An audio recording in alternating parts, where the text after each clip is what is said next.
1945 युद्ध खत्म हो गया था, पर घाव अभी भी थे। हमारे देश में जापानी बॉम्ब का डर नहीं रहा, पर मिलिट्री रही।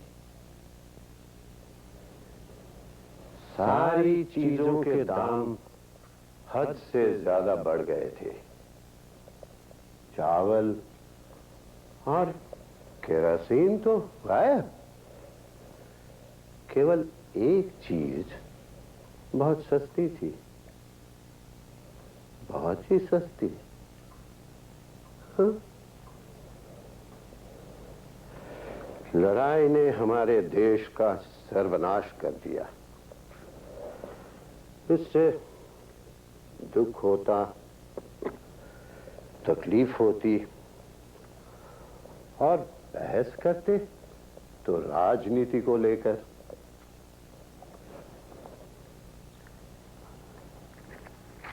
कभी कभी शाम होते ही लेक के किनारे घास के ऊपर बैठकर हम मजे की बातें करते।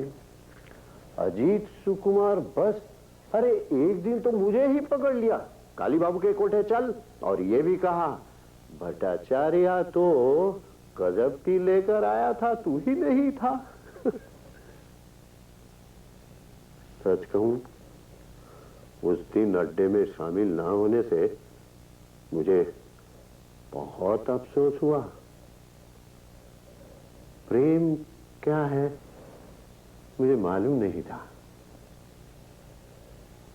मगर मैं इतना जानता कि औरत के जिस्म जैसा रहस्यमय और कुछ नहीं है, कुछ भी नहीं।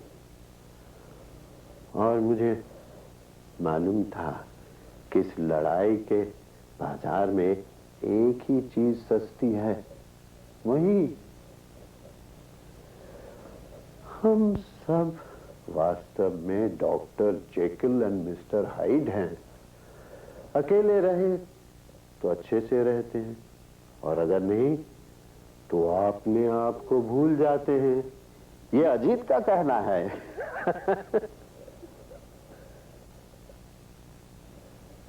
पर जिस दिन मैं निभा को देखा, मैं अकेला था।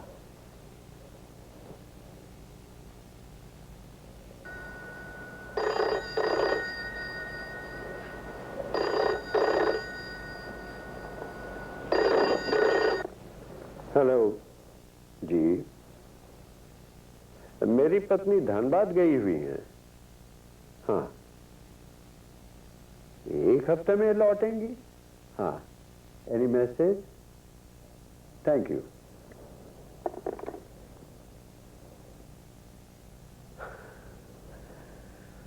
हाँ, मैं अकेला था। यूनिवर्सिटी जाने के लिए रास्ता पार करके जब बस स्टॉप की तरफ मुड़ा तो अचानक उसे देखा, पर तब मैं निभा का नाम नहीं जानता था। हाँ, पास में लड़कियों का एक मॉर्निंग कॉलेज था, उसी समय छुट्टी होती थी, बिल्कुल उसी वक्त। लेकिन इससे पहले मैंने कभी निभा को नहीं देखा था, वही पहली बार। उसके साथ और एक लड़की थी, दोनों हंसती हंसती चल रही थी। शायद एक बार हमारी आंखें मिली, सिर्फ एक बार। दूसरे दिन, ठीक दूसरे दिन, बार बार घड़ी देखी, ठीक उसी वक्त इंतजार करनी होगी, नहीं तो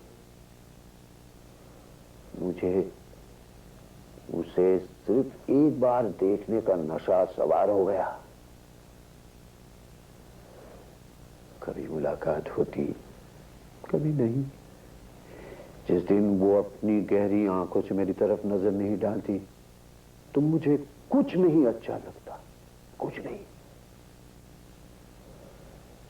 मुझे उम्मीद थी अचानक आमने सामने होकर उससे कुछ कहूं तो मैं मौका ढूंढता गया कि कब वो अकेली होगी उस सहेली के बिना।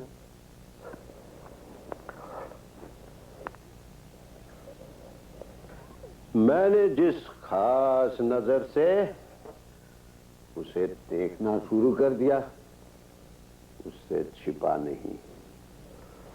वो एक दिन अपनी सहेली से फुसफुसा कर कहा, पता नहीं क्या कहा। वो सहेली मेरी ओर देखी और हंस पड़ी। उस दिन मुझे भीतर ही भीतर बहुत गुस्सा आया। शायद शर्म भी। तू एकदम बेवकूफ, उसे पकड़कर बात नहीं बोल पाया। अजीत ने कहा, सच कहूं मैं बहुत डरपोक हूं। उसे बात करने का तो मुझे साहस ही नहीं हुआ।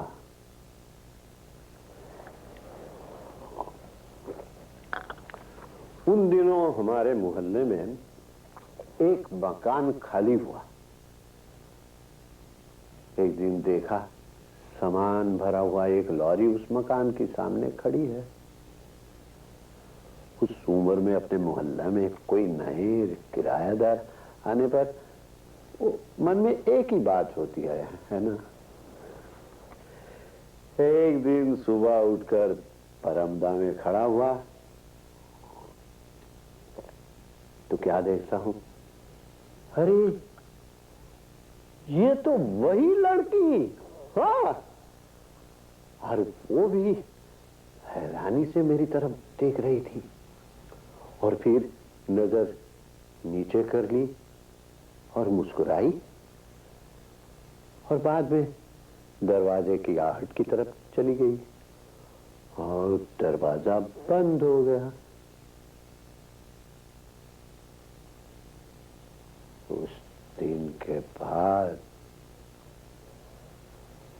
मैं तो बन गया अर्ली राइजर। सुबह होते ही वो अपना दरवाजा खोलती और कुछ देर बाद मैं उसे कॉलेज जाते देखता। हाँ,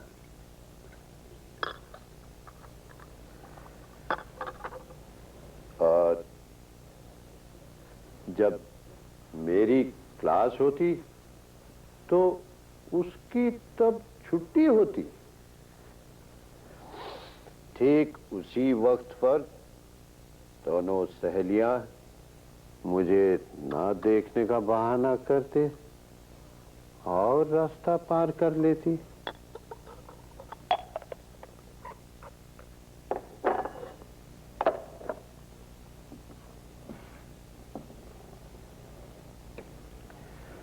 एक दिन देखा फुटपाथ की एक दुकान से वो कुछ खरीद रही थी, पता नहीं क्या। सहेली मुझे देखते ही कहा, निभा अरे आज जल्दी आ।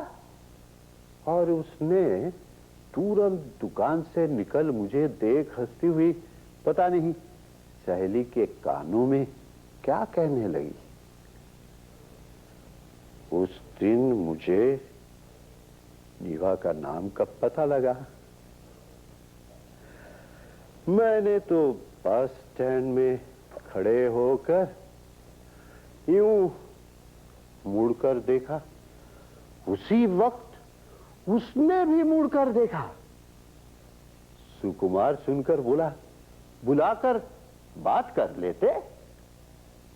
और अजीत ने बताया उसने एक से कैसे चिट्ठी फेंकी थी और उसने उठा भी ली थी।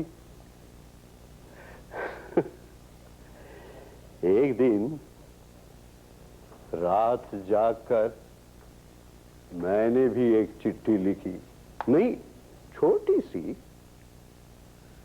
दूसरे दिन सुबह होते ही निभा जैसे दरवाजा खोली मैंने फेंक दी और संग ही संग निभा के चेहरे पर सख्त छाप पड़ गया। उसने दरवाजा बंद करके भीतर चली गई और चिट्ठी कुछ देर बाद होश पाइप के पानी की धार से बह गई, नौका बनकर डूब गई। मेरे मन में क्या गुजर रही थी क्या कहूं। अजीत से बेहद गुस्सा हो रहा था। सबसे ज्यादा गुस्सा तो अपने पे। सोचा कि मैंने क्या किया।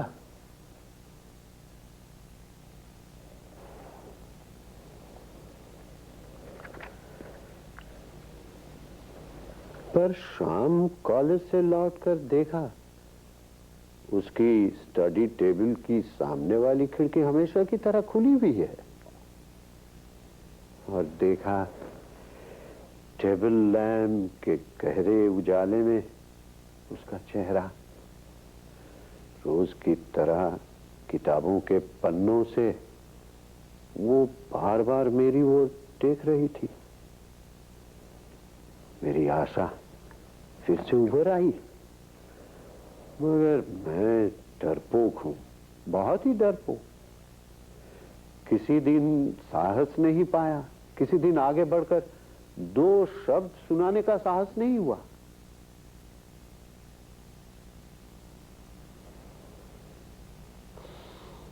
वो दोनों सहेली हिलती डोलती कॉलेज से वापस आ रही थी। सहेली अचानक मुझे देखा और हंसकर कहा, paradise lost, paradise lost, paradise lost.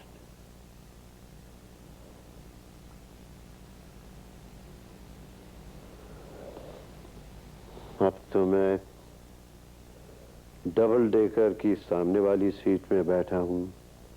हवा में बाल उड़ रहे हैं और मैं सोच रहा हूं कि उसने ऐसा क्यों कहा, क्यों?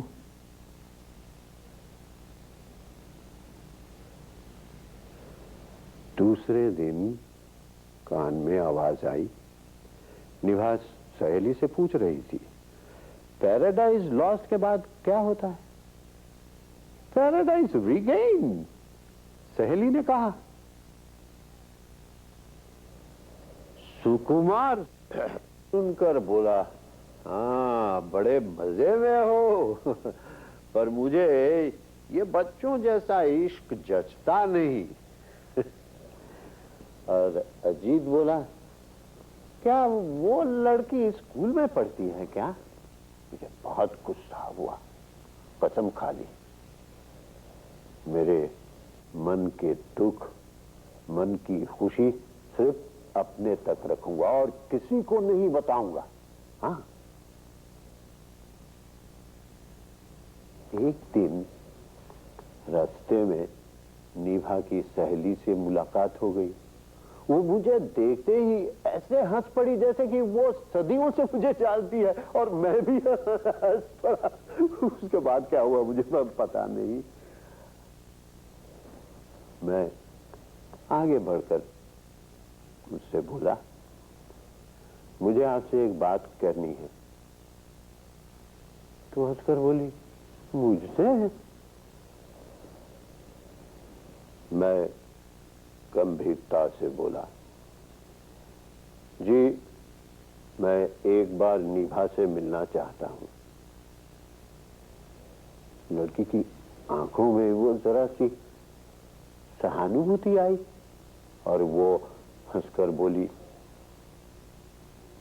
बोलूंगी, बोलकर देखती हूं। अगले दिन डरते हुए निभा का इंतजार कर रहा था तो निभा गली के कोने से मुड़ी और सीता एकाएक हमारी तरफ बढ़ती आई और मैं भी उसकी तरफ बढ़ गया। वो बोली, वो बहुत घमंडी है, मतलब ये वो ऐसी ही है। सीता बोलती गई। आपका नाम सुनते ही वो मुझ पर गुस्सा हो गया। आप बताइए, इसमें गुस्सा होने की क्या बात है? अगर वो चाहती तो वो खुद आके आपसे कह सकती थी।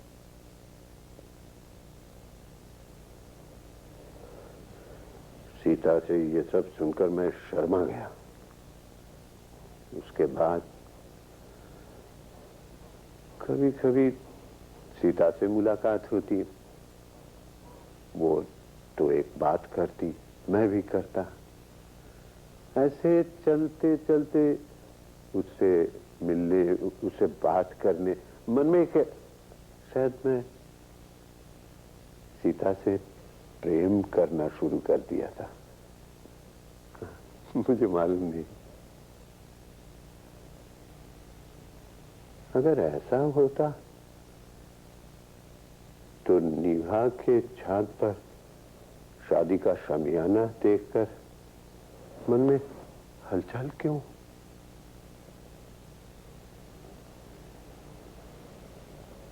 एक दिन मैंने भी शादी कर ली सीता से। क्या मैं बदला तो नहीं ले रहा था?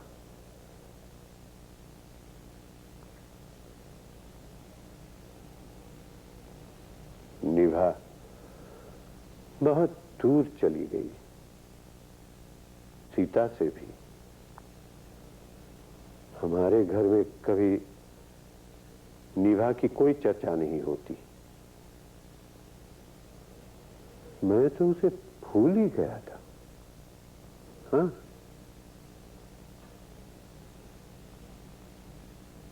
उस दिन, हाँ, करीब 30 साल के बाद अचानक पार्क सर्कस मोड़ पर मुलाकात हुई। दो बड़ी लड़कियां और एक लड़का जिसकी उम्र लगभग 15 साल की होगी, ट्राम रास्ता पार कर रहे थे एक उम्र वाली औरत के साथ।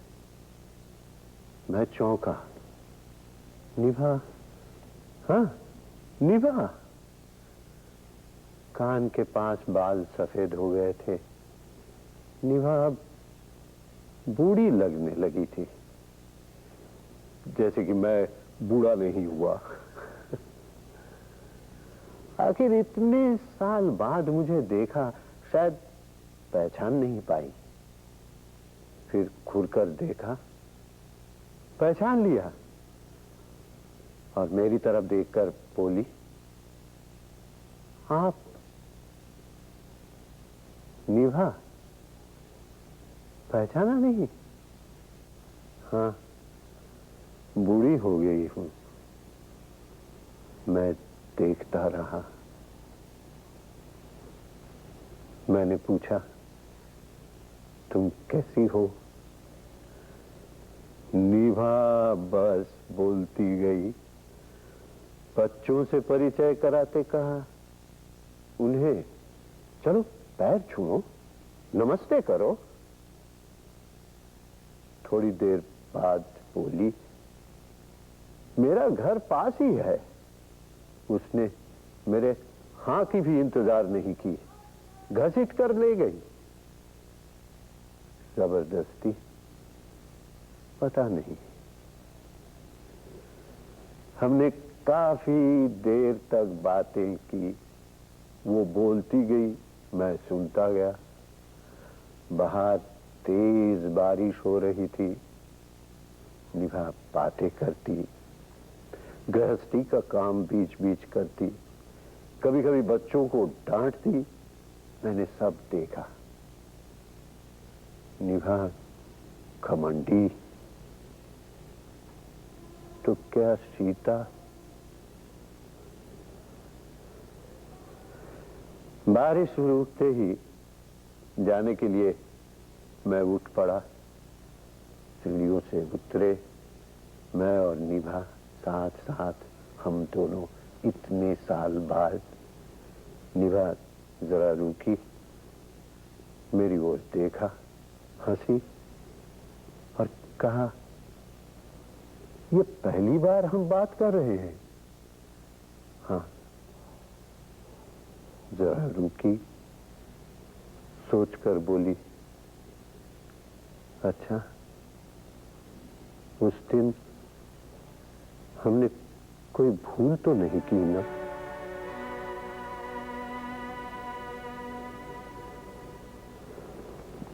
सुनिए, क्या आपने कोई जवाब नहीं दिया? आपको ये नहीं लगा कि वो कुछ सुनना चाहती थी?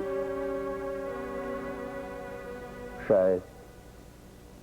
फिर? सीता ने क्या कहा? कौन? वो नहीं, मैंने अपनी पत्नी से इस मुलाकात का जिक्र नहीं किया। नहीं? क्यों? क्यों?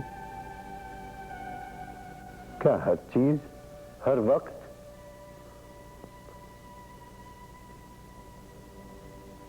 नहीं कहा।